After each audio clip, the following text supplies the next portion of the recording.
pengalamannya Kak Alia nih, dari, proses perjalanannya bisa sampai, dapat LPDP gitu. Oke. Ya.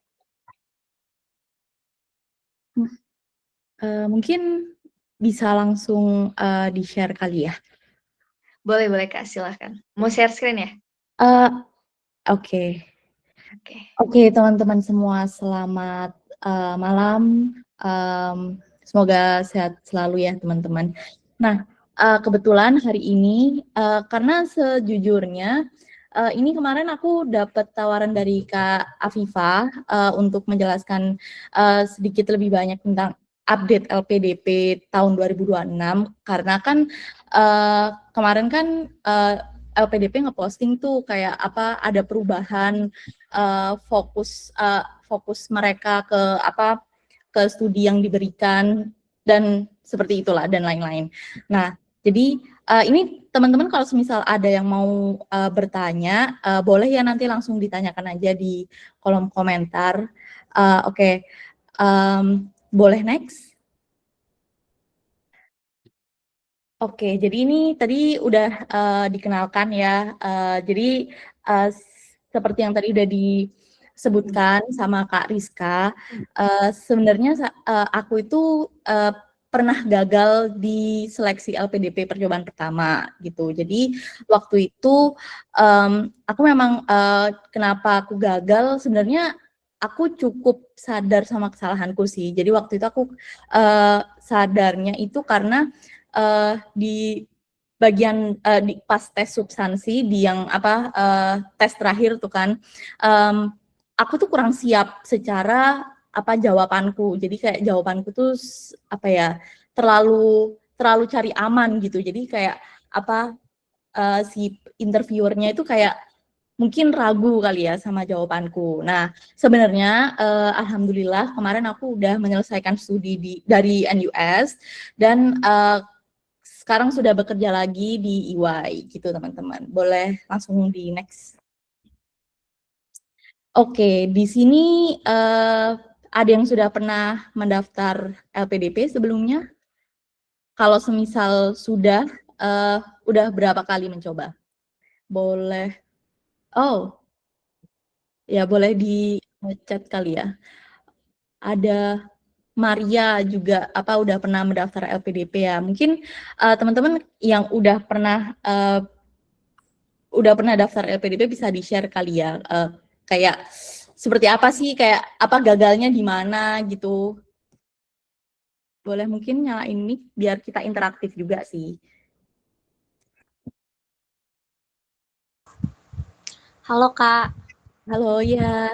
Gimana? Mau coba sharing ya. Silakan. Jadi aku tuh pernah daftar LPDP di batch 2 tahun 2025. Okay. Itu yang membuat aku gagal pas tes sih Kak. Jadi agak bingung-bingung juga. Terus juga di samping itu tuh masih kepikiran soal esai sih. Mungkin karena kurang persiapan juga ya. Seperti itu saya. Oke, ada lagi mungkin yang mau share selain Maria? Terima kasih ya Maria sudah mau share. Ada lagi mungkin yang mau share pengalaman yang sudah lalu? Tapi bagus sih Maria.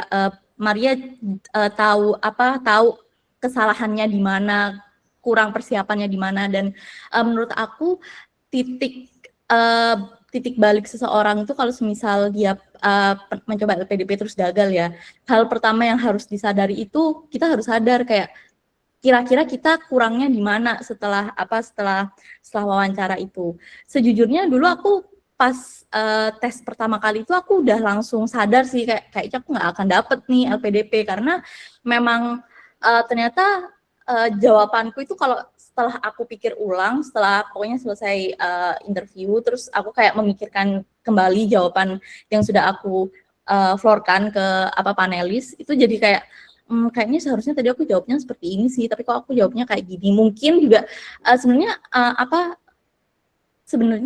untuk gagal pertama kali itu nggak apa-apa teman-teman, karena mungkin teman-teman kan juga kayak nggak kebayang sebelumnya kayak LPDP itu ininya kayak gimana. Itu juga salah satu alasan aku gagal sih. Jadi dulu itu aku itu kan persiapan LPDP itu ketika lagi kerja gitu ya. Jadi kayak waktu itu aku tengah-tengah kerja pulang, kan aku selalu lembur tuh tiap hari gitu kan di company yang terkenal tidak memiliki work life balance gitu kan. Nah, terus aku itu karena aku menggampangkan interview, karena sejujurnya ini mungkin ada perasaan sombong juga ya dari aku waktu itu. Jadi kayak aku tuh merasa kayak interview bisa lah, selama ini juga aku interview lancar gitu kan. Nah, tapi itu ketika hari H ternyata nggak seperti itu teman-teman. Jadi dulu itu aku persiapannya itu nggak ada tuh aku minta mock up atau minta pendapat ke temen, itu sama sekali aku nggak minta sama sekali ya. Jadi kesalahan aku sih. Terus yang kedua, aku itu persiapan buat pas mock up itu aku ngelihatin video di YouTube tuh yang kayak pertanyaan-pertanyaan tes LPDP gitu kan. Sebenarnya pertanyaannya sangat general gitu ya, kayak kenapa memilih univ ini, terus kayak apa rencana kamu kembali gitu. Jadi kayak di otak aku tuh sudah kayak terpasang, oh nanti harusnya aku dapat wawancara yang 11-12 lah pertanyaannya sama kayak yang ada di YouTube gitu kan. Ternyata itu tidak seperti itu teman-teman. Jadi teman-teman itu harus nanti akan aku jelaskan tips-tipsnya gitu ya di akhir. Jadi teman-teman tuh nggak bisa kayak mengkotakkan pemikiran teman-teman, oh nanti aku pasti akan dapat pertanyaan A, B, C, bisalah menjawabnya gitu. LPDP itu lebih luas dari itu teman-teman gitu ya. Terus mungkin bisa di next untuk moderator. Nah, oke, di sini tadi kayaknya ada yang tanya ya, Kak, wawancara LPDP yang memilih kampus luar negeri in English atau bahasa Indo. Aku nggak bisa ngasih jawaban pasti karena ini jawabannya terlalu kayak sebenarnya untung-untungan juga sih, ada teman aku yang dia full bahasa Indonesia ketika dia memilih kampus luar negeri, ada yang full bahasa Inggris. Nah, aku itu yang interview pertama itu aku bahasa Indonesia full, bahasa Inggrisnya itu cuma introduction doang. Nah, tapi yang kedua itu aku benar-benar full bahasa Inggris. Ada juga teman aku yang dalam negeri tapi dia full bahasa Inggris gitu. Jadi gitu itu tergantung hoki kalian juga sih. Jadi mungkin dipersiapkan speakingnya juga gitu kan.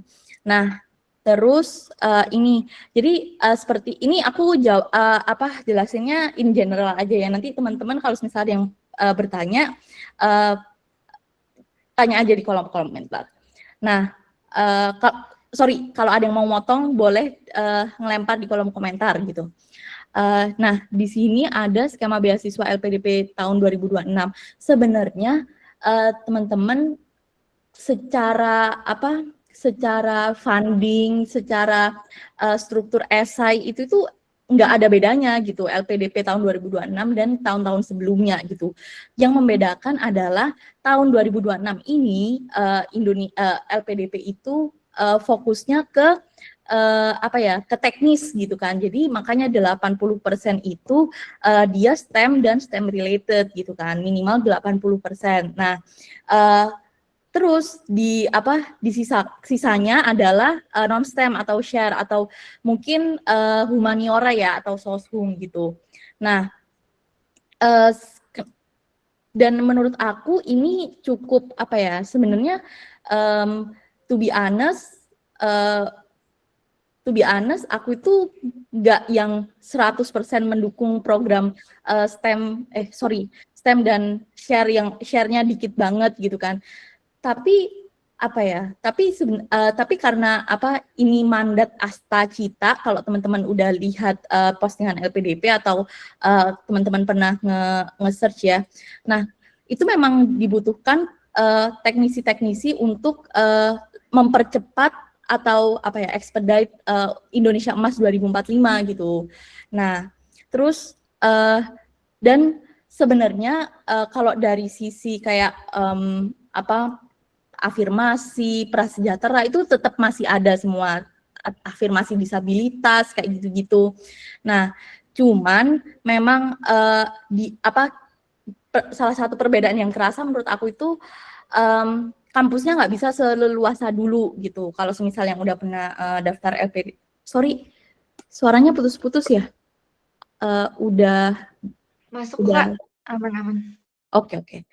Nah, salah satu yang kerasa itu adalah ini kampus tujuan sama jurusan. Kalau misal teman-teman dulu udah pernah mendaftar LPDP itu kan biasanya itu kan misal kampus Harvard gitu kan, funding LPDP bisa ke all subjects, maksudnya apapun jurusan yang kita ambil di Harvard itu akan masuk ke pembiayaannya LPDP gitu. Tapi sekarang enggak kan. Jadi sekarang itu lebih ke LPDP punya list yang segitu banyaknya, terus kayak semisal dulu aku di NUS ya. Nah, di NUS aku masuk School of Computing. Kemarin aku udah sempat nyoba ngecek listnya kan.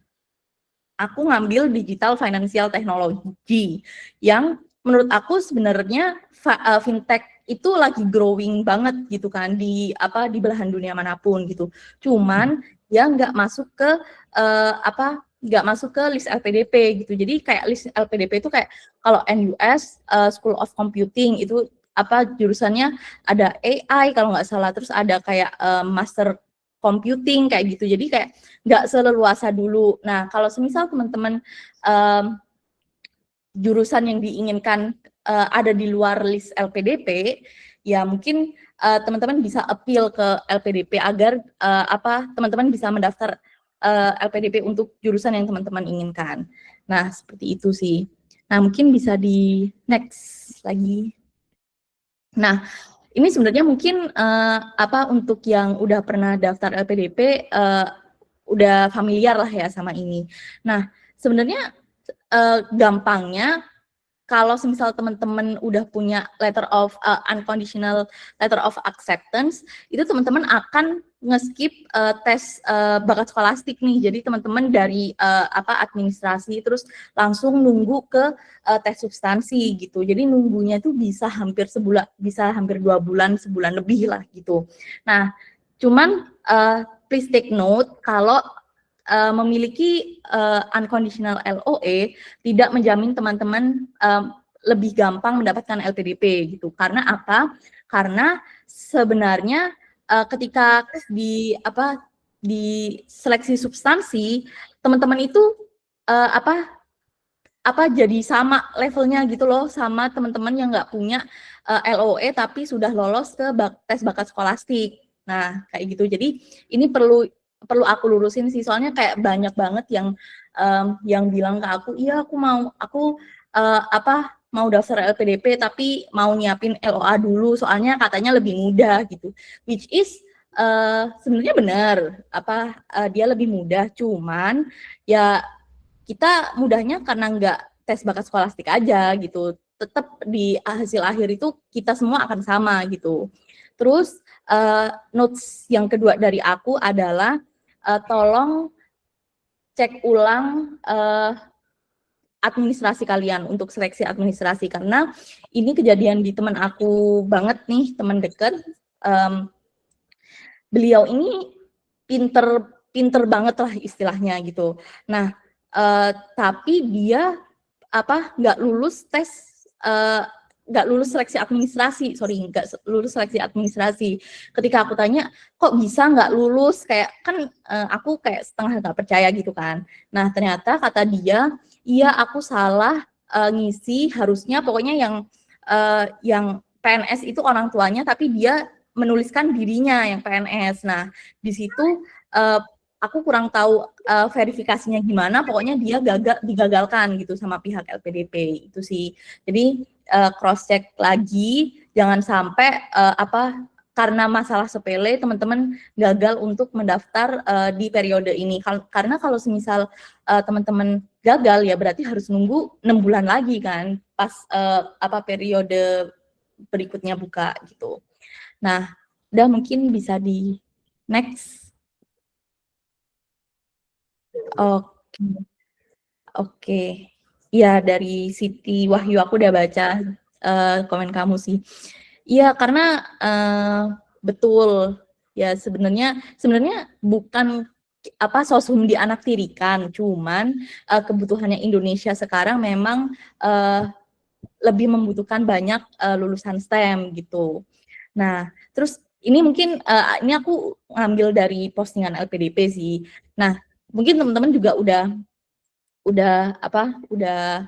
lihat lah ya postingannya di sini.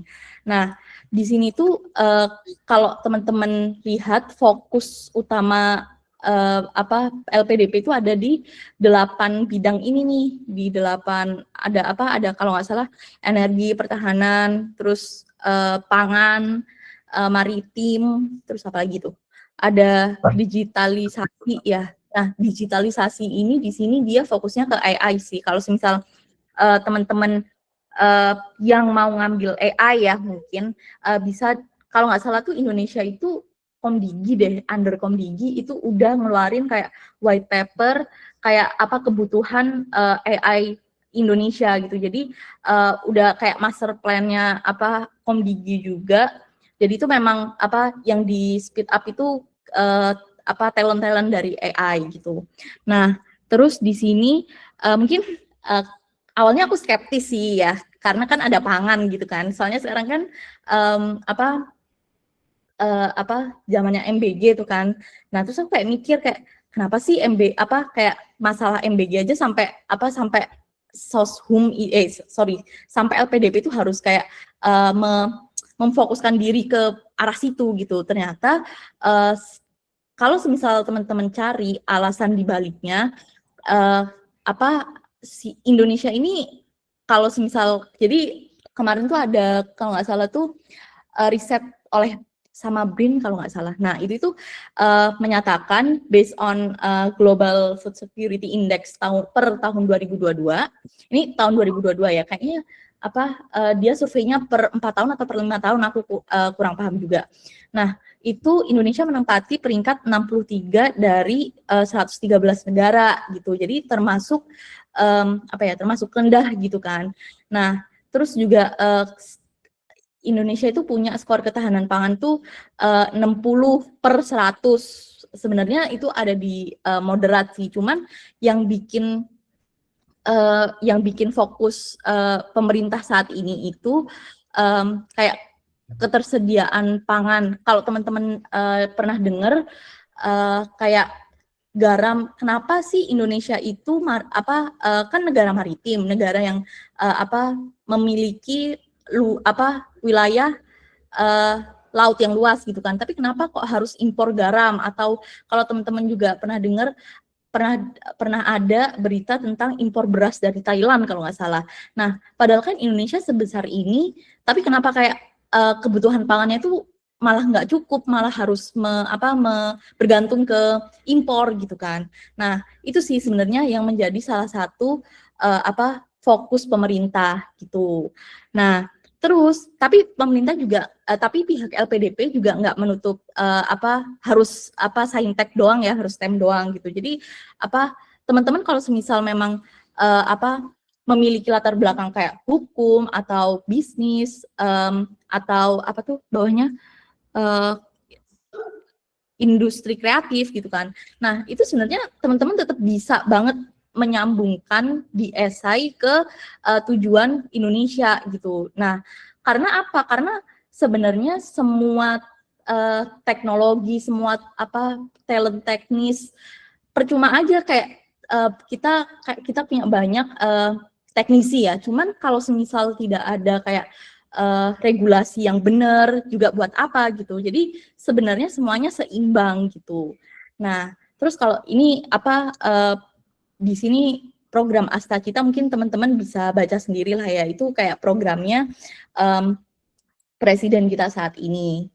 Nah, udah mungkin bisa next kali ya.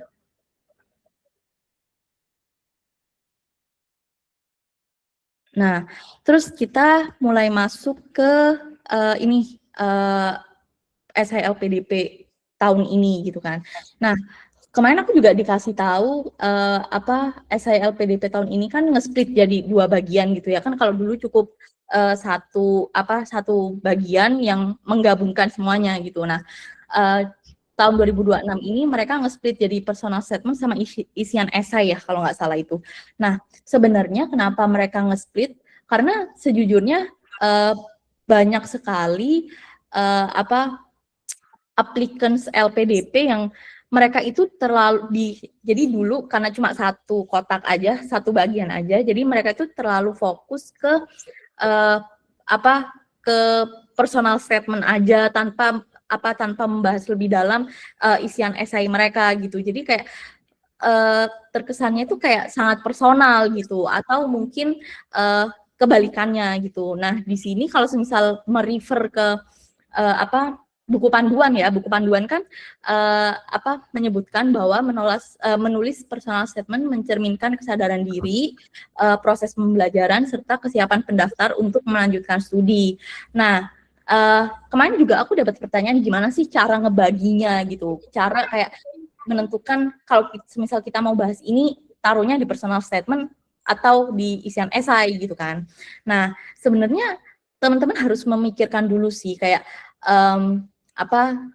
teman-teman itu pengennya belajar tentang apa gitu. Jangan karena oh ya nih fokusnya LPDP sekarang ke pangan gitu. Aku harus ambil pangan gitu. Sebenarnya nggak kayak gitu, teman-teman. Teman-teman itu pasti bisa lolos kalau misal teman-teman dari share ya. Teman-teman tuh pasti bisa lolos asal asal isi dan misi teman-teman itu linear sama apa yang LPDP punya gitu. Nah, terus apa juga yang melatar belakangi teman-teman untuk memilih jurusan ini kayak gitu. Nah, terus kenapa di universitas ini kayak dulu kenapa aku memilih NUS, karena sejujurnya karena memang environment fintech-nya itu di Singapura cukup bagus kan. Nah, itu yang aku bawa dulu. Nah, terus juga di sini dari dulu dari awal aku semester 1 itu kan aku banyak nge-review esai orang-orang yang apply LPDP gitu kan. Nah, aku tuh sering banget melihat esai yang nggak punya misi gitu. Nah, misi itu harus kuat gitu. Kayak jangan karena aku udah lulus S1 tapi nggak dapat kerja mau apply S2 jangan kayak gitu. Karena apa yang menjadi niat teman-teman itu adalah ya karena nggak dapat kerja gitu, jadi mau ambil S2, jangan kayak gitu teman-teman. Teman-teman tuh harus punya visi yang benar-benar clear, yang jelas kayak gitu. Nah, terus juga sebisa mungkin teman-teman menyebutkan trigger teman-teman. Teman-teman kan udah S1 ngambil katakanlah dulu aku ngambil akuntansi kan. Nah, terus kok S2-nya aku mau ngambil fintech yang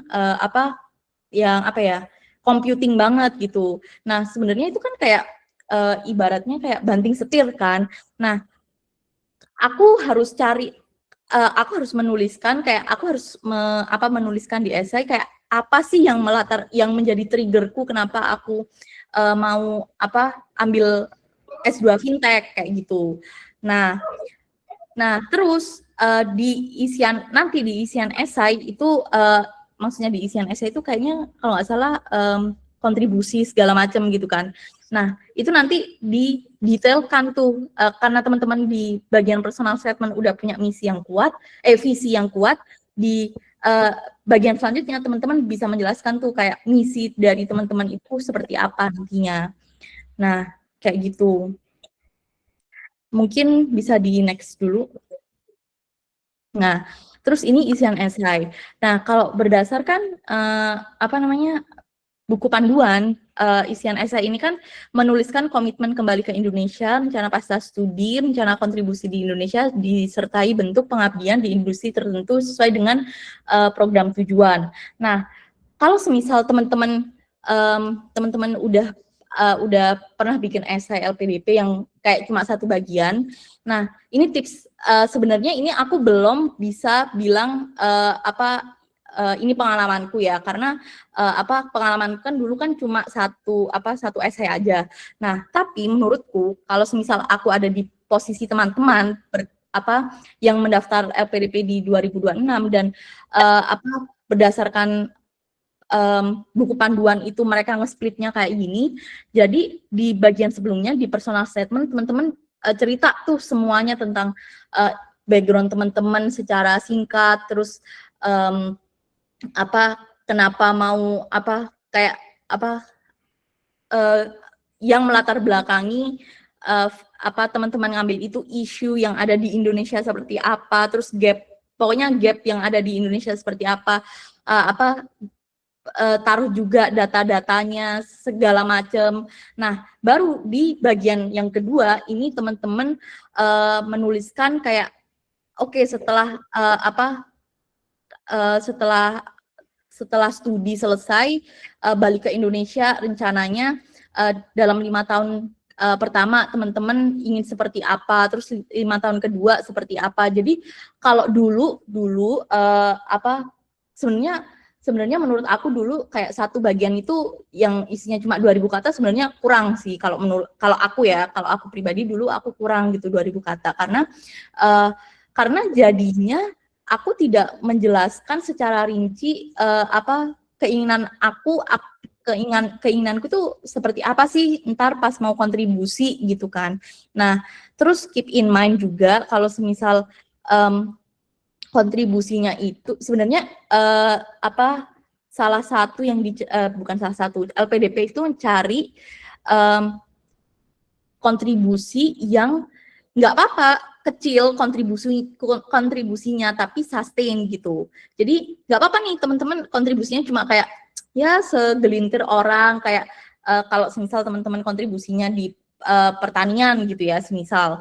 Nah, bisa tuh kayak paguyupan petani di desa apa itu nggak apa-apa atau di kota apa itu nggak apa-apa teman-teman, kayak yang penting tuh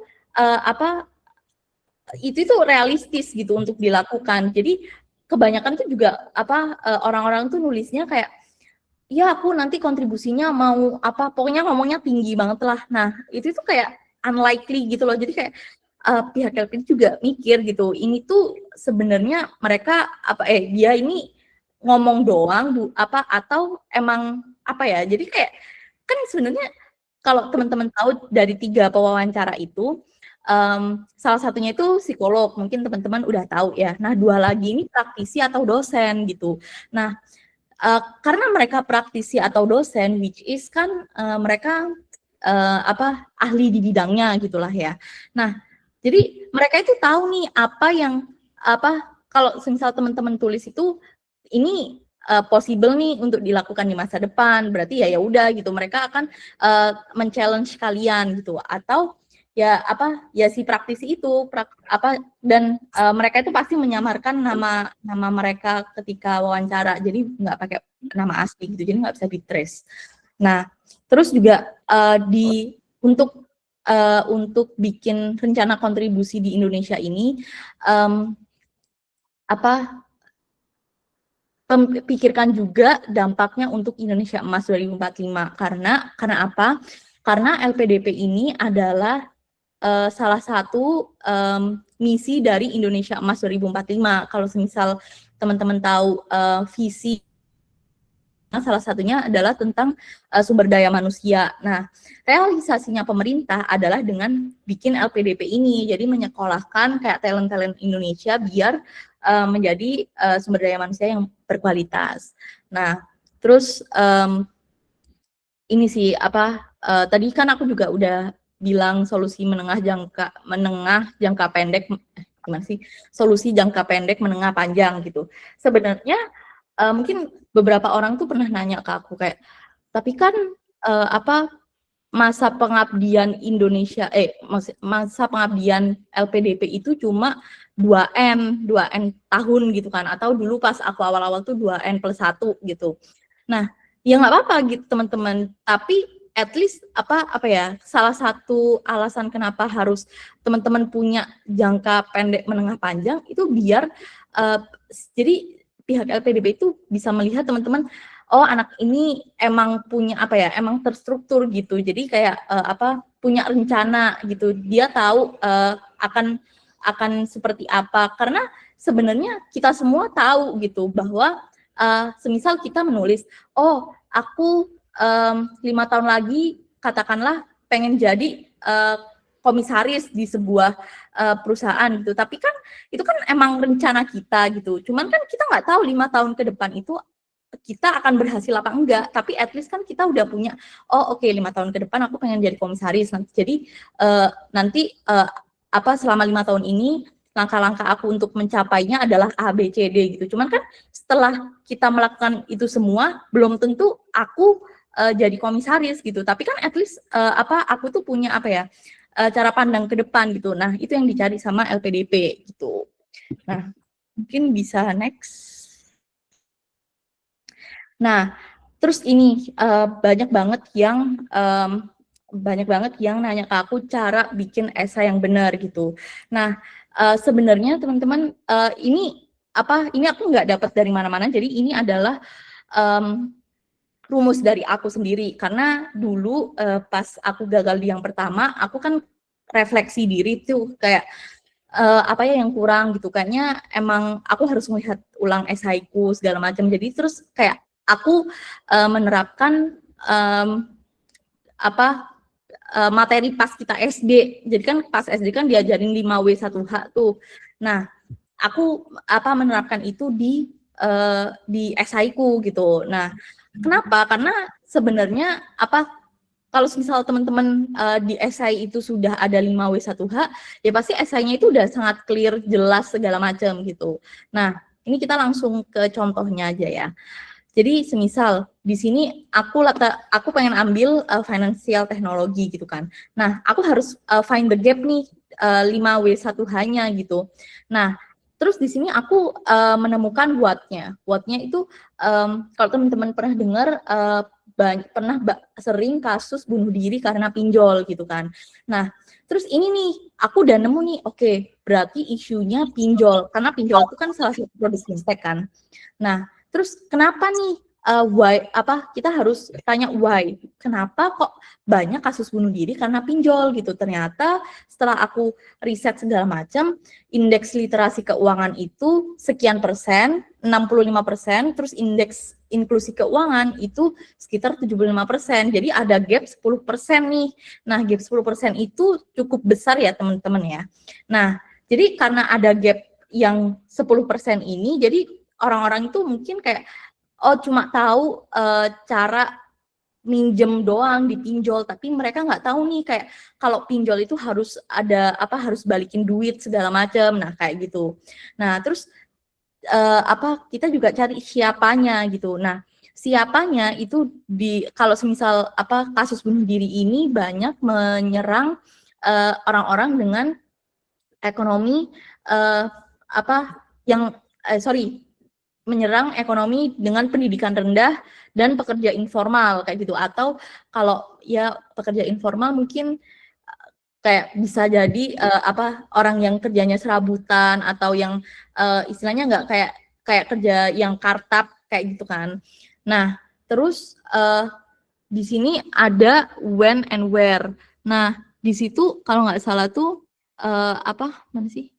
Di situ udah ada kayak when-nya kan, ada tahunnya, terus where-nya kayak ini terjadi di mana aja gitu. Nah, kalau misalnya teman-teman udah punya jawaban itu bisa dikumpulin dulu tuh. Nah, terus how-nya. Nah, how-nya ini adalah how to solve the issue. Nah, bisa teman-teman kayak rangkai kayak oke, dalam 5 tahun step-stepnya harus seperti apa. Untuk yang paling possible dalam 5 tahun adalah kita benerin dulu nih regulasinya gitu kan, karena gimana pun juga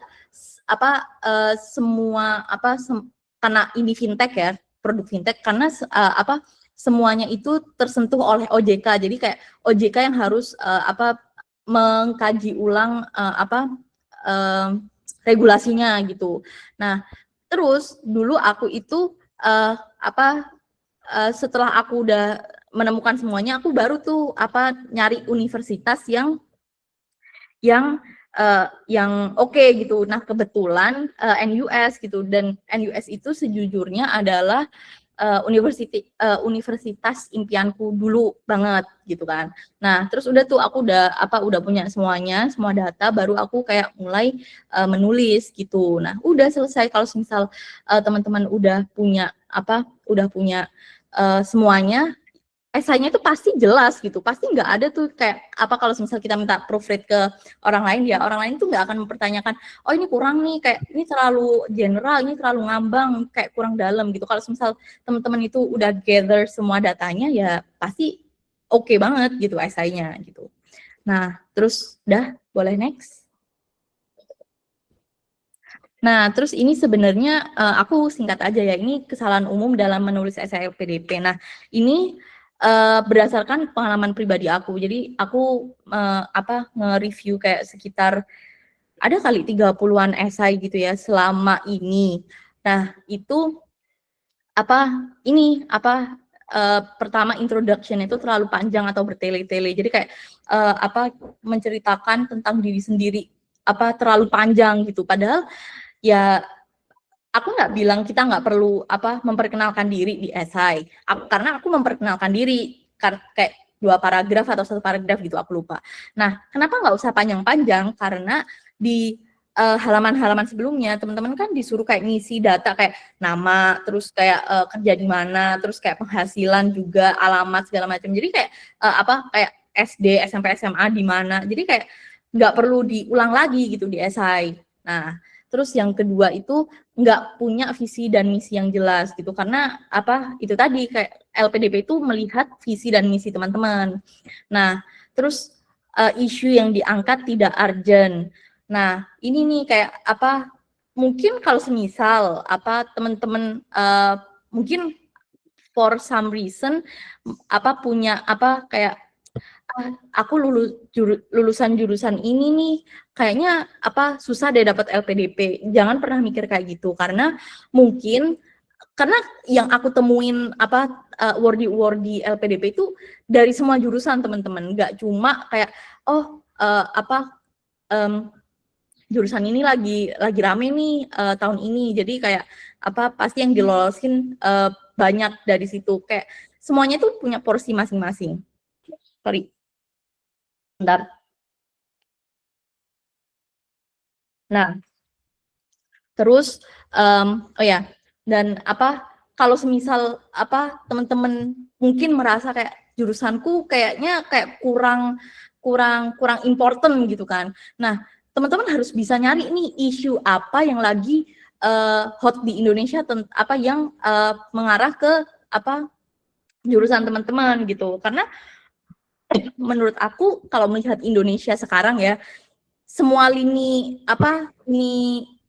ilmu, kayak semua keilmuan tuh ada semua masalahnya di Indonesia gitu. Nah terus kurang menguasai permasalahan, jadi kayak risetnya itu kurang gitu. Jadi kayak ya udah, kalau contohnya aku nih, ya udah aku cuma cari financial literasi cuma 65%, financial inclusion cuma 75%, ya udah cuma segitu doang. Tapi itu kayak harusnya tuh lebih dalam, kayak apa yang melatar belakangi kenapa kok bisa financial inclusion itu cuma 65%, instead of 65%, kenapa enggak kayak 85%, kayak angka itu tuh dari mana? Jadi kayak the way of thinkingnya itu teman-teman harus kayak istilahnya kepo lah ya, kayak semuanya tuh ditanyain, kayak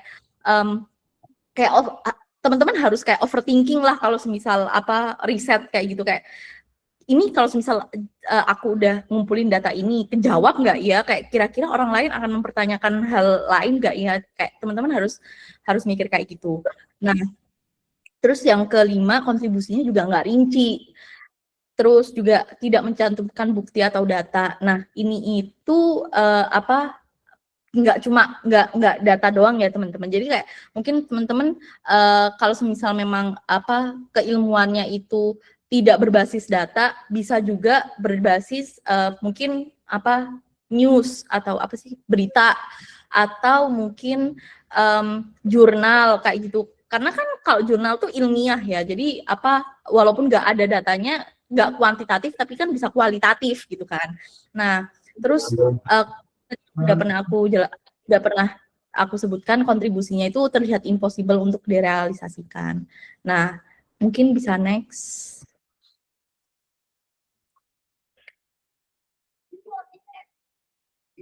Nah, terus itu tadi esai. Nah, terus ini mempersiapkan tes bakat skolastik. Jujur, aku nggak ada tips sama sekali untuk tes bakat skolastik. Mungkin nanti teman-teman dari Titik Jeda bisa bantu. Cuman yang aku bisa kasih adalah aku udah nyiapin latihan-latihan apa kayak soal-soal buat tes bakat skolastik di link ini gitu. Cuman untuk pembahasannya aku nggak bisa bantu nih karena sejujurnya waktu itu aku nggak belajar aja gitu, kayak nilai aku juga ngepres segala macem gitu. Nah, mungkin bisa di next lagi. Nah, siapkan tes substansi walaupun ini masih terlihat jauh banget. Mungkin ini yang bisa aku kasih insight ke teman-teman ya. Yang pertama yang tadi di awal udah aku singgung, jangan berekspektasi pertanyaannya akan sama dengan yang beredar di media sosial kayak gitu. Karena pertanyaannya itu case by case dan sangat melihat ke esai teman-teman. Bisa juga kalau semisal interviewernya mau, mereka itu ngasih challenge ke teman-teman kayak gitu. Dulu ada teman aku yang dia itu daftar lewat afirmasi disabilitas. Nah, kebetulan juga beliau ini sekolah di Singapura gitu kan. Pertanyaannya itu di Singapura kan untuk disabilitas udah enak banget. Kamu mau balik Indo yang fasilitas disabilitasnya masih kurang banget. Emang kamu yakin kamu bakal balik ke Indonesia? Nah, jawaban sebenarnya pertanyaan itu kan nggak expect aku nggak expect bakalan ditanya itu sih. Mungkin temanku juga nggak expect akan ditanya seperti itu. Cuman kan temanku harus harus menjawab saat itu juga gitu, dan dia juga nggak ada persiapan waktu itu. Nah, teman-teman juga harus kalau bisa menjawabnya yang yang ada substansinya lah, yang ada istilahnya yang ada bobotnya, tidak menjelek-jelekan salah satu pihak dan lain-lain. Nah, terus lakukan persiapan wawancara dengan pendekatan overthinking gitu. Nah, kalau tadi esainya 5W1H, aku sekarang meminta teman-teman juga pas tes substansi nanti 5W1H-in juga gitu. Jadi kayak teman-teman udah punya esai nih. Nah, tiap kalimat yang teman-teman tulis coba 5W1H-in gitu. Kalau misal teman-teman bisa punya jawaban dari setiap pertanyaan itu dari awal sampai akhir, berarti teman-teman siap. Kalau misal teman-teman nggak siap, kalau misal teman-teman nggak punya jawaban, ya berarti teman-teman harus riset lebih dalam lagi. Risetnya diperluas lah istilahnya. Nah, terus pastikan konsistensi antara visi dan misi dalam esai dengan jawaban saat wawancara. Karena sebenarnya sejujurnya ya aku ragu sih kalau semisal pewawancara ini membaca esai teman-teman dari hari sebelumnya atau kayak beberapa hari sebelumnya. Mungkin kalau satu hari sebelumnya masih masuk akal. Nah, jadi yang dilakukan sama para panelis itu ya mereka ngebacanya cuma sekali baca gitu. Jadi nggak yang mereka berusaha memahami nih anak nulisnya apa ya maksudnya. Jadi mereka nggak ada waktu tuh buat mikirin kayak gitu. Jadi sebisa mungkin teman-teman itu nulis esainya jelas dan konsisten gitu kan, apa yang teman-teman tulis sama nanti apa yang mereka tanyakan lagi. Nah, kayak gitu sih. Terus boleh next. Nah, udah selesai teman-teman. Mungkin ada pertanyaan. Kalau misalnya ada pertanyaan boleh. Gimana nih Kak Rizka sistem pertanyaannya? Oke, terima kasih banyak Kak Alia untuk penjelasannya yang benar-benar lengkap banget ya dijelasin sama Kak Alia dari awal sampai akhir. Sekarang kita masuk ke sesi Q&A nih teman-teman. Kalau misalnya teman-teman ada yang mau tanya, kita utamakan yang raise hand dulu, yang open mic ya. Kalau misalnya lagi berhalangan boleh juga ditulis di chat box gitu. Oh ini udah ada nih Kak yang ngantri nih mau tanya. Oke, boleh. Kita mulai ini dari Kak Feby ya. Izin bertanya Kak. Jadi apakah suara saya terdengar? Iya terdengar. Ya, jadi aku kan mau apply buat PhD. Nah, kira-kira untuk dapat LOA unconditional itu emang ada tipsnya nggak Kak? Sama aku tuh ngerasa selalu struggle dengan IELTS gitu, walaupun aku udah belajar bahasa Inggris untuk waktu yang lama. Kira-kira bagaimana untuk itu? Karena kan kalau PhD IELTS-nya lumayan tinggi, kadang ada 7,5 atau 7. Terima kasih. Oke, mungkin aku jawab Oke. satu-satu dulu kali ya. Boleh Kak. Ya, jadi kalau semisal setahu aku PhD itu harus minta ke supervisor gitu, jadi harus cari dosen gitu.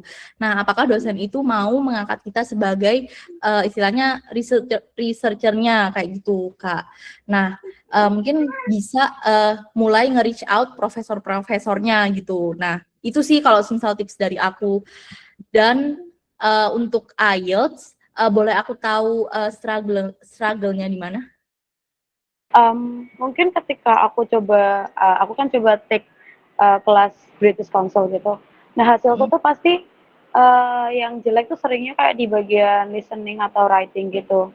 Jadi kalau reading kayak 9, tapi kayak pas listening tuh kayak 5,5 gitu, kayak ngestak terus.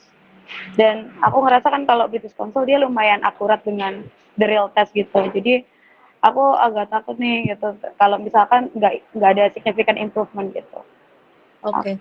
Mungkin kalau misal dari aku ya, teman-teman dari Titik Jeda ada bikin kayak punya produk IELTS kah, bimbingan IELTS atau gimana? Ada. Nah, mungkin bisa juga dibantu sama Titik Jeda gitu ya. Cuman karena kan kalau semisal sebenarnya menurut aku listening IELTS itu based on latihan gitu. Semakin sering teman-teman latihan, semakin semakin jago gitu. Nah, tapi dulu aku untuk writing sebenarnya ada mungkin aku bisa bahas di section lain untuk writing, karena writing aku biasanya punya kayak rumusnya kayak gitu kan. Nah, terus untuk listening biasanya aku latihannya pakai jadi ada YouTube namanya IELTS with Rob. Itu kayak IELTS tes IELTS yang udah lama, yang udah lalu, terus mereka upload gitu loh. Jadi kayak kita listening segala macam. Nah, nanti jawabannya itu ada di akhir video gitu. Nah, mungkin itu sih. Mungkin nanti, tapi kalau semisal teman-teman baru, menurut aku ya, kalau semisal teman-teman baru pertama mau ambil IELTS, ya nggak apa-apa gitu, teman-teman les dulu gitu. Soalnya menurut aku IELTS itu nggak cuma pinter bahasa Inggris ya, tapi kita juga harus pinter kayak dalam waktu yang cuma sekian menit harus menjawab semuanya, itu kan ada trik-triknya kayak gitu. Nah, mungkin itu ya tadi pertanyaannya. Jawabannya Kak. Terima kasih Kak. Jadi itu aku udah coba kontak supervisor, tapi itu waktunya kayak lama gitu loh, banyak hal yang ditanyain gitu. Jadi kayak nggak bisa kekejar yang LPDP-nya gitu. Oh, mungkin bisa. Ya, oke. Terima kasih Kak Feby untuk pertanyaannya. Selanjutnya ada Kak Gea nih Kak yang udah resign dari tadi juga. Kak Gea mungkin bisa on mic dan on cam kalau sedang tidak berhalangan.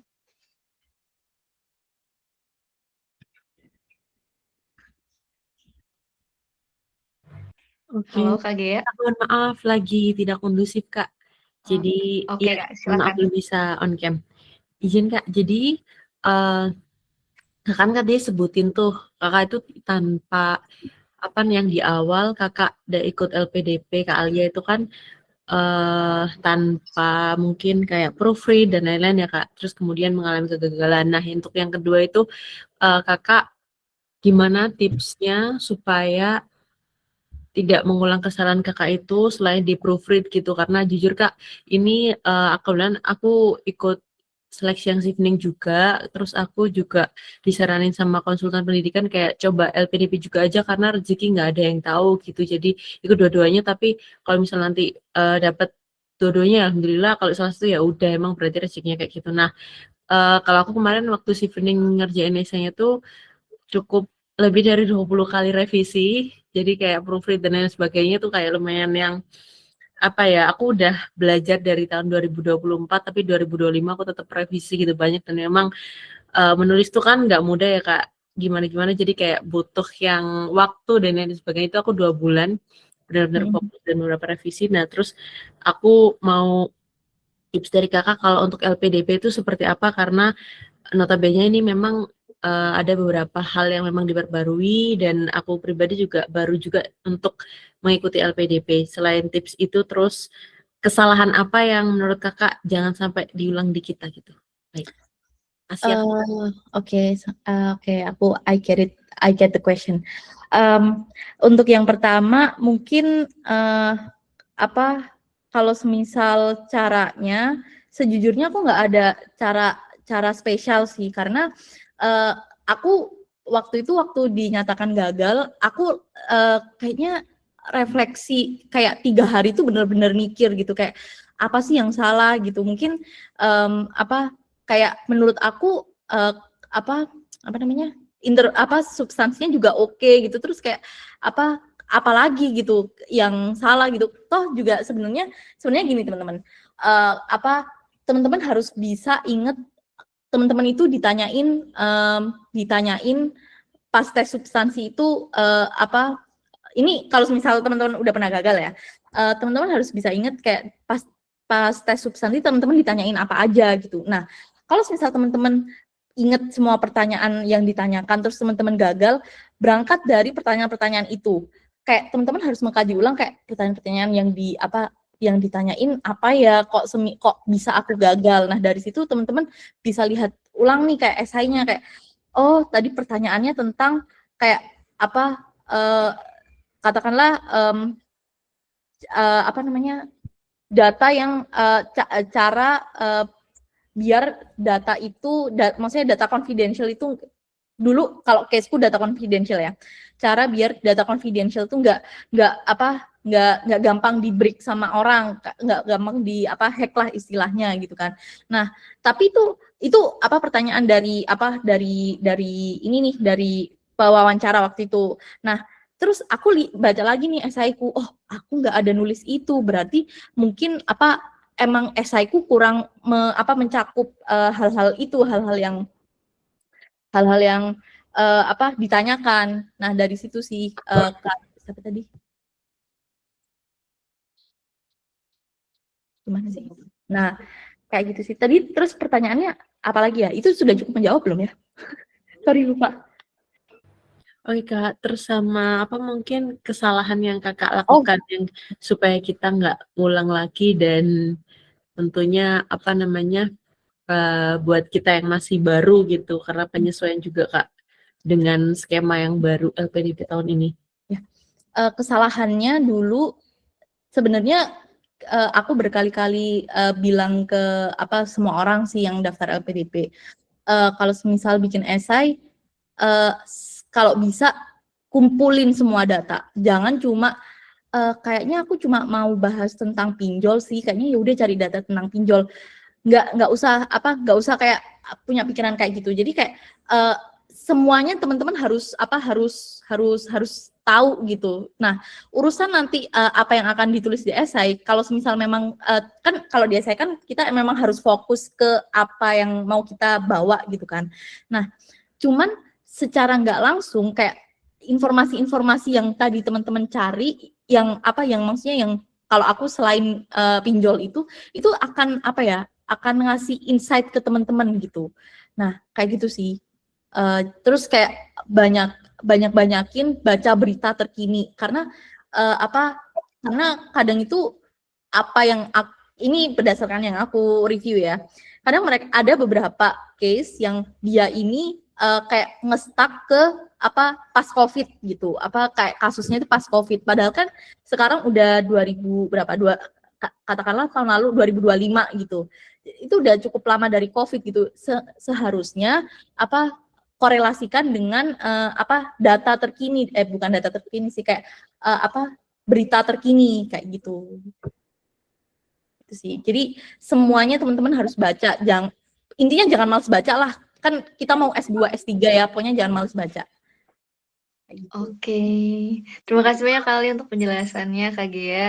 Terima kasih juga sudah bertanya. Selanjutnya nih ada yang udah ngantri juga Kak dari tadi mau tanya, ada Kak Rizka Hani Sabrina. Apakah di sini Kak? Mungkin Ya. kalau available boleh. Iya Kak, Oke, mohon maaf silakan. izin off cam ya Kak. Ya, oke Kak, silakan. Oke, terima kasih Kak sebelumnya atas kesempatannya. Mau tanya soal kontribusi Kak. Jadi rencana kan saya pengennya fokus ke riset. Nah, sedangkan kalau riset itu kan dampaknya baru bisa dirasakan lama ya Kak, nggak bisa langsung dirasakan ke masyarakat. Nah, gimana cara kita meyakinkan panelis kalau walaupun waktu yang dibutuhkan lama, tapi dampak yang dirasakan ke Indonesia tuh bisa bagus gitu Kak. Dan apakah kita juga harus bikin program lain yang bisa dirasakan jangka pendek? Soalnya Kak, kalau misalkan, ini misal aja ya Kak, misal bikin program edukasi, itu kan bisa langsung dirasakan jangka pendek ya Kak. Tapi saya merasa itu programnya malah kurang relevan dengan interest saya untuk riset. Nah, apakah ada saran Kak untuk terkait hal tersebut? Terima kasih Kak. Oke. Kalau semisal mau riset ya, cara meyakinkan panelis kalau semisal apa yang akan kita bawa ke Indonesia nantinya akan worth it, kayak gitu kan ya kalau nggak salah pertanyaannya. Jadi menurut aku memang aku setuju kalau semisal riset itu bukan investasi jangka pendek, riset itu investasi jangka panjang. Nah mungkin bisa teman-teman cari kayak katakanlah teman-teman mau riset tentang pangan, katakanlah pangan ya. Nah, terus kan kalau riset itu harusnya dia akan kerasa di atas 5 tahun atau di atas 10 tahun kan, pokoknya jangka panjang aja. Nah, teman-teman bisa cari nih kayak satu kebijakan yang udah ada di Indonesia yang sekiranya kebijakan itu tidak menyentuh ke seluruh lini masyarakat gitu. Nah, dari katakanlah semisal kebijakan tentang apa ya? Duh, aku nggak ini lagi. Kayak semisal gimana sih ngomongnya? Semisal wait, aku lupa mau ngomong apa. Oh, jadi kapan hari aku ada sharing sama seseorang gitu kan.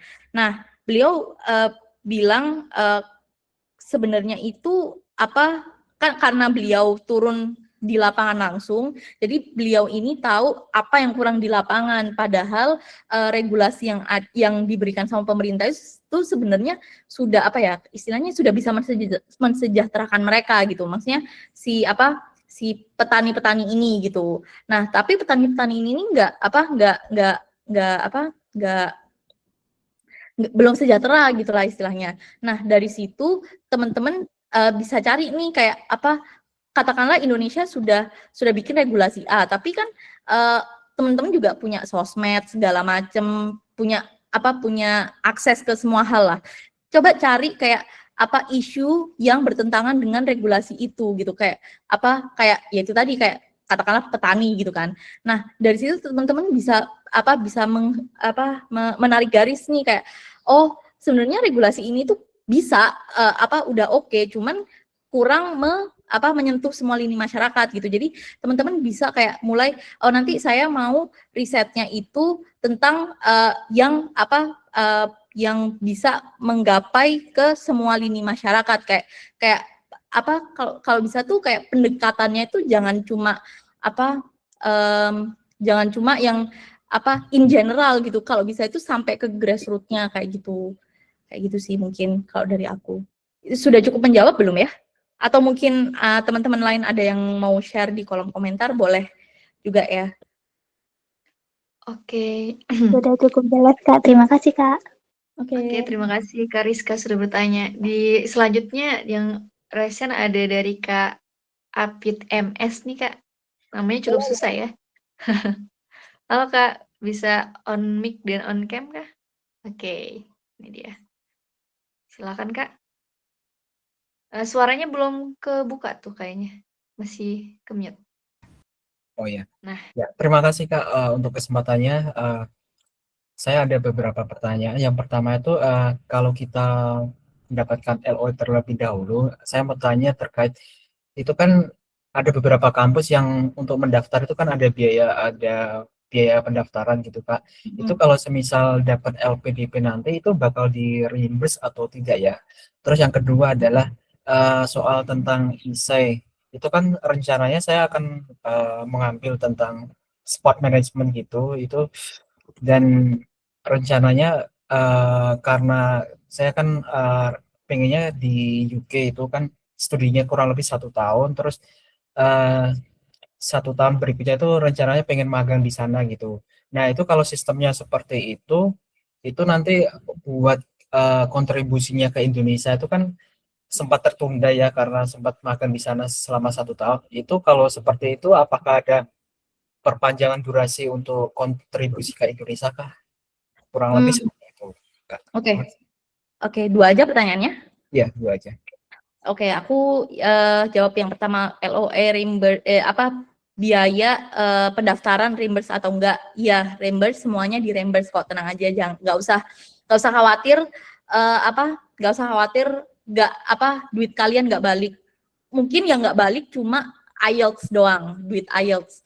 Itu mungkin kalau misal daerah afirmasi atau prasejahtera itu kalau nggak salah bisa pendidikan bahasa Inggris tanpa ngeluarin duit IELTS. Cuman kalau misal kalian daftarnya selain itu, ya duit IELTS emang harus ngeluarin sendiri gitu, nggak akan di-reimburse sama LPDP. Cuman sisanya yang lain akan di-reimburse mulai dari biaya pendaftaran atau biaya biasanya kalau naruh deposit atau kalau misal teman-teman beli tiket pesawat duluan itu semuanya akan di-reimburse sama pihak LPDP. Kalau semisal teman-teman ini ya bukan parsial ya. Nah, terus yang kedua di esai karena mau ngambil sport management terus setelah selesai kuliah mau magang dulu. Nggak apa-apa, LPDP sangat terbuka untuk talent Indonesia untuk bekerja mencari pengalaman dulu di luar selama 2 tahun. Nah, dan aku juga punya beberapa case kok yang seperti itu gitu. Mungkin memang jadi mereka tidak menuliskan mereka ingin dulu maksudnya pas daftar mereka tidak menuliskan kalau mereka ingin bekerja dulu di luar gitu kan. Cuman kan yang namanya kehidupan kan selalu dinamis ya. Jadi selama pembelajaran itu mungkin mereka mendapatkan insight baru terus mereka ingin mencoba hal baru itu kan bisa aja terjadi. Jadi mereka ketika sudah dinyatakan lulus, mereka minta ke LPDP untuk dikasih izin untuk bekerja di luar. Nah, memang syaratnya kalau misal mau seperti itu, jadi kita itu harus nulis lagi esai ke LPDP yang menyatakan kalau kita diterima diterima magang, katakanlah diterima magang di tempat A, durasinya kontrak katakanlah 1 tahun, terus kita juga harus menyebutkan kayak ini internshipku atau pekerjaanku yang aku dapatkan di company A ini inline kok sama salah satu kontribusiku gitu. Nah, kayak gitu sih. Karena aku ya ada juga temen yang dia extend di UK, ada juga yang extend di Singapura gitu, dan semuanya jawabannya sama, harus nulis esai lagi gitu. Cuman memang yang penting pekerjaannya itu inline sama jurusan kalian tuh pasti di approve sih menurut aku ya, gitu. Tuh, mungkin sudah cukup menjawab ya tadi yang namanya susah. Ya, terima kasih Kak. Oke. Oke, terima kasih juga Kak untuk pertanyaannya. Oh ya teman-teman, karena waktu kita yang terbatas, jadi untuk pertanyaan-pertanyaannya kita selesaikan sampai semua yang raise hand dulu. Terus kalau misalnya ada pertanyaan lanjutan nanti bisa kita follow up di grup WhatsApp ya teman-teman. Nah Kak Alia masih oke Kak? Nggak apa-apa. Oke Kak. 3 lagi nih Kak, ada Kak Maria yang udah raise hand dari tadi. Silakan Kak Maria. Oke Kak, sebelumnya terima kasih atas kesempatannya. Sebenarnya pertanyaanku tuh lebih ke kayak ide esai sih Kak. Jadi kan rencananya aku mau ambil jurusan S2 Ilmu Komunikasi. Nah, sebelumnya tuh aku udah sedikit riset sih, terus juga udah sempet juga buat esai. Cuman aku bingungnya tuh bukan bagaimana cara membuat esainya, lebih ke kayak kira-kira kontribusi ini tuh bakal masuk nggak sih sama jurusanku gitu. Jadi aku tuh ada rencana buat esai soal bullying gitu. Jadi kan banyak anak yang mengalami perundungan. Selama aku pengabdian itu, aku melihat dari pengalaman anak-anak yang mengalami bullying itu mereka ketakutan dan tidak berani untuk bicara gitu. Dari permasalahan tersebut tuh aku pengen gitu Kak bikin suatu program semacam komunitas bicara di sosial media itu sebagai bentuk gerakan sih. Namanya komunitas bicara, terus nanti aku pengen ngumpulin anak-anak muda yang pernah mengalami permasalahan seperti itu. Karena jujur, aku pas masih kecil juga sempat mengalami hal tersebut. Bahkan juga nggak berani berbicara sama guru gitu. Sampai akhirnya pas kuliah aktif ikut kegiatan ini itu, alhasil sekarang jadi tertarik buat ambil studi lanjut gitu. Nah dari permasalahan itu tuh aku pengen dibawa buat rencana kontribusiku. Nah nanti kan aku udah ngumpulin nih anak-anak muda yang pernah mengalami masalah-masalah bullying atau perundungan itu. Setelah itu aku pengen ngajakin mereka sharing session, terus kita datang ke sekolah-sekolah untuk memberikan motivasi. Nah, kira-kira menurut kakak itu gimana? Dan itu juga udah berdasarkan dari riset sih. Oke, pertama-tama mungkin sorry kalau semisal agak frontal ya, cuman aku memposisikan aku sebagai katakanlah aku orang LPDP-nya gitu. Nah, coba dari kontribusi itu coba tanya balik ke diri sendiri. Kalau semisal kontribusimu kayak gitu, kan bisa tanpa S2. Kenapa kamu mau S2? Nah, kalau semisal kamu nggak bisa jawab itu, ya berarti kamu belum siap tuh sama statement kamu kontribusimu mau A B C D gitu. Nah, menurutku mulai dari kan perundungan nih. Perundungan kan memang efeknya kan panjang ya. Maksudnya kerasannya itu bisa sampai 10 tahun ke depan atau bahkan sampai tua nanti gitu. Mungkin bisa tarik garis dulu karena kamu bilang memang saat ini tuh banyak kasus perundungan kan. Nah, coba dilihat kayak efek domino dari banyaknya perundungan ini apa sih di masa depan. Nah, kalau misal kamu udah bisa memproyeksikan, oh nanti di masa depan kalau misal perundungan terus terjadi, akan terjadi A, B, C, D. Nah, berangkat dari A, B, C, D itu, kamu bisa trace back nih kayak, oke, untuk kalau misal mau menanggulangin nantinya efeknya akan A, B, C, D, hal yang pertama kita lakukan adalah ini. Nah, jadi ketika kamu ditanya sama pihak LPDP, kan kamu bisa tanpa kuliah S2, kamu tuh bisa jawab gitu. Jadi tadi sih kayak kalau bisa kamu harus melihat efek dominonya juga gitu sih. Oke, berarti nanti harus melihat efek dari jangka panjangnya itu juga ya? Iya, betul. Karena karena sejujurnya ini kalau semisal teman-teman merhatiin sosial media kan kayak banyak banget tuh yang komen, kan LPDP selalu hot topic nih kan, banyak banget yang komen kayak kontribusinya apa gini nggak kerasa kontribusinya. Ya gimana mau kerasa, kontribusi itu kan kerasanya itu ketika udah jangka panjang itu, nggak bisa nih aku kayak selesai S2 fintech aku bisa menurunkan angka bunuh diri pinjol, kan nggak segampang itu gitu, karena kita itu butuh waktu yang panjang untuk ngeset semuanya biar bener kayak gitulah istilahnya. Jadi gitu. Oke, terima kasih banyak Kak Alia. Ya, sama-sama. Oke, terima kasih juga Kak Maria sudah bertanya. Selanjutnya ada Kak Devi Darliana. Kak Devi, apakah di sini? Iya, Oke, silakan Kak Devi. ya terima kasih Kak. Eh, saya kebetulan baru lulus dari S1, ingin melanjutkan program S2 di bidang olahraga. Kebetulan saya juga termasuk salah satu atlet petang dan kemarin punya beberapa medali tingkat nasional dan juga medali di PON. Nah, kebetulan ngambilnya di dalam negeri nih Kak. Nggak apa-apa, nggak apa-apa. Iya. Em, tujuannya kan ingin menjadi dosen nih Kak. Nah, jadi antara saya sebagai atlet, kemudian tujuannya menjadi dosen, saya agak bingung ketika membuat kontribusinya, apakah sebagai atlet atau sebagai dosen atau kedua-duanya. Ini masih pemula kali nih Kak. Mohon arahannya.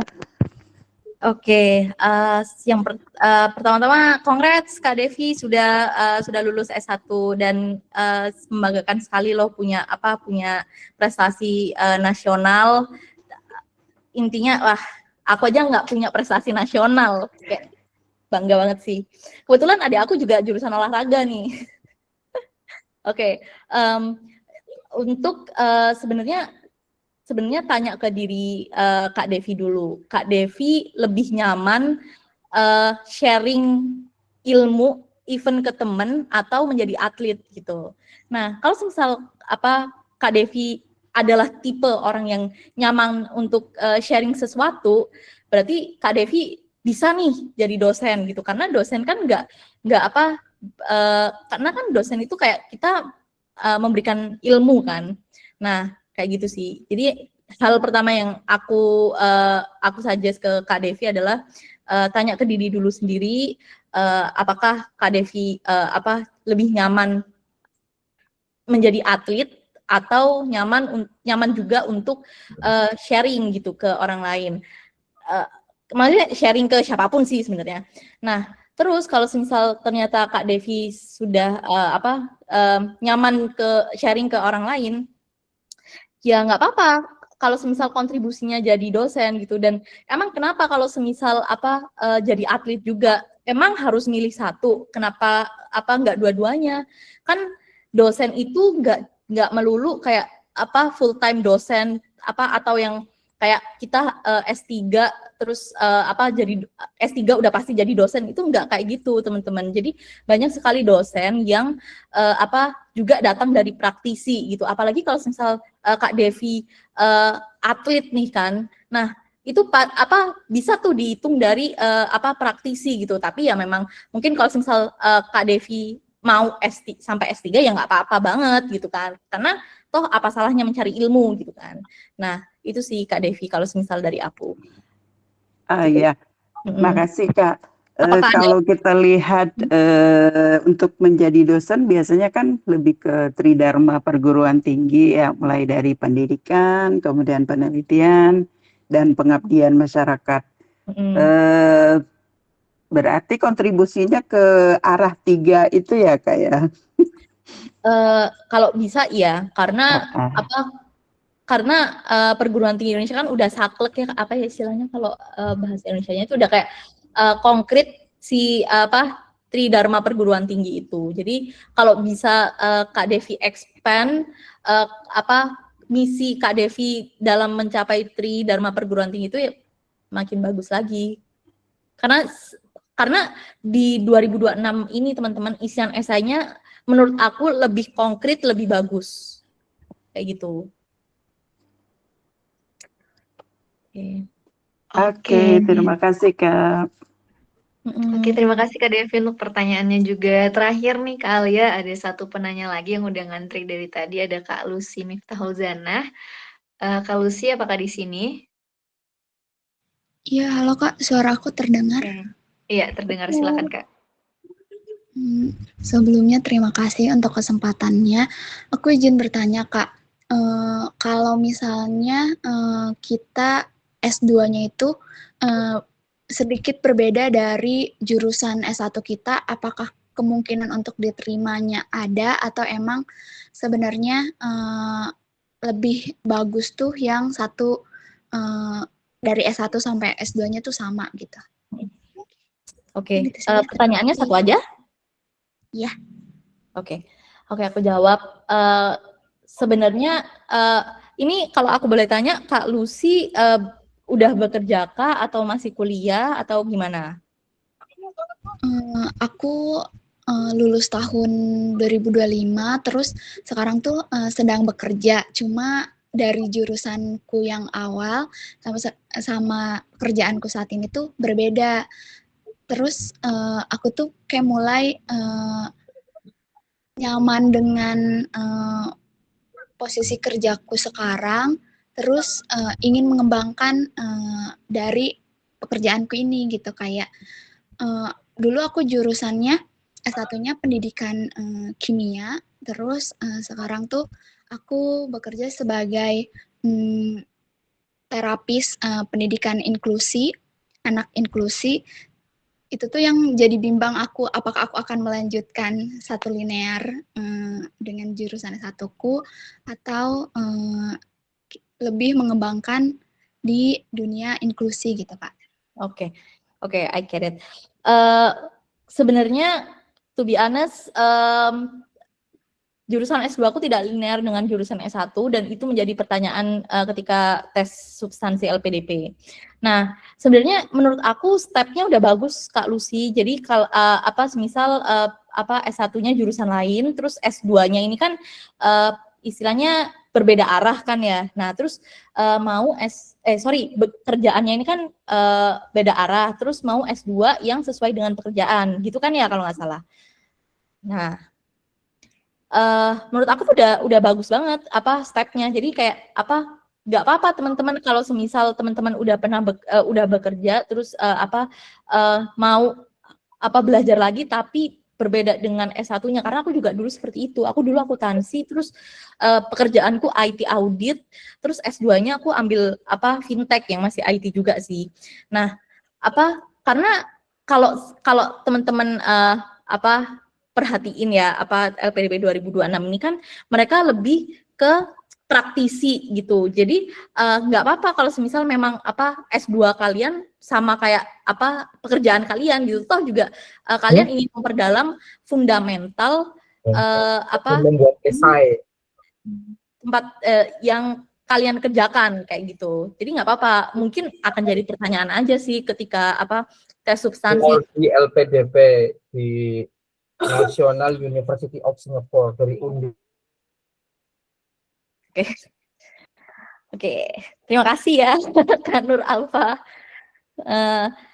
Jadi tadi aku ngomong saya mana? Oh ya, mungkin akan jadi pertanyaan aja di pewawancara, karena dulu aku dapat pertanyaan, loh ini kamu jurusan S1-nya akuntansi, kok jurusan S2-nya malah IT gitu. Tapi kan aku bisa tarik garis nih, oh iya karena pekerjaan saya adalah IT auditor, karena saya melihat IT auditor menjadi seseorang di bidang IT yang memiliki, maksudnya saya kan memiliki fundamental finance nih, accounting. Nah, terus kalau ditambah sama IT itu bisa istilahnya menyelesaikan kayak dua masalah sekaligus gitu. Jadi karena aku paham finance sama IT, ya bisa dua-duanya gitu. Nah, mungkin kalau buat Kak Lucy tadi bisa digabungin juga kayak mau ambil S2 tentang yang linear sama pekerjaan, tapi jangan lupa juga nyebut latar belakang kenapa kok pindah gitu. Toh juga pihak LPDP itu pasti paham, karena karena kan kita selama 4 tahun selama 4 tahun kuliah itu kayak ya kita tahu sendirilah kayak sekarang tuh kan banyak pekerjaan yang nggak linear sama S1-nya, dan itu emang reasonable gitu, karena selama 4 tahun kita belajar di universitas, kita itu melihat banyak hal, jadi kayak wawasan kita itu kebuka. Mungkin kalau dulu ada yang salah satu menti aku itu dia kuliah pertanian, manajemen budidaya ikan atau kalau nggak salah. Terus S2-nya malah banker gitu. Nah, terus dia nanya nih, ini kalau misal aku ditanyain aku jawabnya apa ya? Nah, ya apa ya kan selama 4 tahun kuliah, kenapa kok kamu malah interest ke finance? Ternyata setelah di trace back lagi, dia itu terinspirasi dari kakak iparnya kalau nggak salah, yang kayak melihat finance itu sangat luas. Nah, sekarang dia belajarnya ke green finance yang masih ada background S1-nya, tapi juga ke arah finance-nya, ke arah pekerjaannya, seperti itu sih. Nah, semoga menjawab ya Kak Lucy. Oke, terima kasih banyak, Kak. Oke, terima kasih juga Kak Lucy. Kak Alia, maaf banget, ini ada satu pertanyaan pendek nih di chat box. Mungkin bisa kita jadikan pertanyaan terakhir kali ya Kak ya. Dari Kak Rifan Ahmad nih, katanya ke NUS punya IELTS 6,5, amankah Kak? Aman, karena dulu kalau nggak salah NUS itu tergantung fakultas. Ada beberapa fakultas yang dia memang minta IELTS 7, ada yang 6,5, ada yang 6. Jadi kayak tergantung sama fakultasnya. Kalau misal kamu punya IELTS 6,5 dan emang menuju ke fakultas yang mintanya minimal 6,5, ya pasti bisa gitu. Oke, masih possible ya berarti ya. Oke, baik teman-teman, kita udah sampai ke penghujung kegiatan kita pada malam hari ini. Mungkin sebelum kita tutup kegiatan, kita minta sedikit closing statement dari Kak Alia nih. Oke, jadi closing statement dari aku ya. Mungkin yang pertama, ini tiap aku ngisi acara aku selalu kasih closing statement yang sama sih. Jadi sebelum daftar beasiswa pastiin kalian memiliki niat yang benar. Jangan sampai kayak karena mungkin patah hati atau nggak dapat kerja terus kalian malah daftar sekolah. Kenapa? Karena ketika kalian belum selesai sama masalah kalian dan kalian sudah selesai studi itu masih akan terasa hampa gitu. Jadi kayak ya udah kayak nggak ada apa-apanya gitu. Jadi sebelum semuanya dimulai, mulai dari niat dulu. Bulatkan niat kalian. Itu aja sih. Oke, luar biasa sekali, sangat powerful sih Kak, bener banget. Kita harus memperbaiki semuanya dari titik nolnya dulu, yaitu niat itu tadi.